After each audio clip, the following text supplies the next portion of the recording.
we grew up in Luton as a huge Asian diaspora, I guess. Lots of Indians, lots of Pakistanis, lots of Sikhs, lots of Muslims.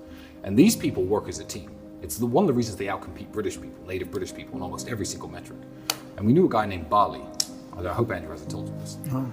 So he was a lawyer, probably £50,000 a year, and he drove a $400,000 Ferrari, a £400,000 Ferrari, and a £500,000 Rolls Royce sometimes. And we were saying, like, do you think Bali's a drug dealer? What do you think he's up to? Me and Andrew at the time, had quite a close brotherhood. And he looked at us one day and I said, Bali, how do you have all this money? How do you get these fancy cars when you're just a lawyer? And you're relatively young. He was like 26, 27, about 5 or 6 years older than I was at the time. And Bali's exact answer was, I remember he said, you white people are stupid. Now, I'm mixed race. He wasn't talking anything racial. He was talking about, I guess, native British people. He says, you will have 5 sons, or your father may have 5 sons, which for someone in my culture, he was a Sikh, an Indian Sikh from Punjab. He said, that's a jackpot.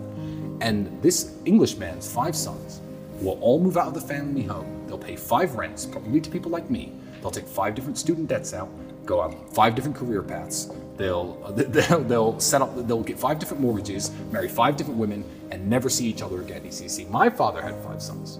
Now, I'm a lawyer. My brother's a dentist. My father's an engineer. My other brother owns a construction company. And every single skill set that they needed to flourish was within the household. So we all live in the family home. We pool our resources. Our women work together and prepare food for us. We work, and every time that we have new children or the family is expanded, we just expand the house. My brother owns a construction company, and that way, as a group, we have 3 Toyotas, 1 Ferrari, and 1 Rolls Royce, and we can all use them anytime we like. And that was what introduced me and Andrew, because we were flat broke at the time. We had nothing to share. To the idea of certainly, you know what, if we can buy a supercar together, one nice car, then we can just share that car. And now, thanks to his car addiction, we have, 40 plus, minus the 10 or 11 that have been temporarily seized by the Romanian government. But yeah, it introduced us, I guess, to the concept of pooling your resources and sharing. And you know what? He's 100% right. That is a lesson you can learn from the Indians, from the Pakistanis, because it's benefited us massively.